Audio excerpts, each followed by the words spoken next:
Welcome everyone. Question on organic chemistry. The product of the reaction is when acetaldehyde reacts with concentrated H2SO4 at 0 degree centigrade.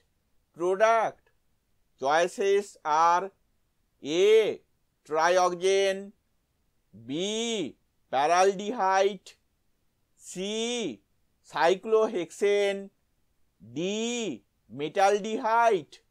Answer is D. Metaldehyde. The mechanism of this reaction we will see in the next slide. This is the first molecule of acetaldehyde, the second molecule, the third molecule, and the fourth molecule of acetaldehyde.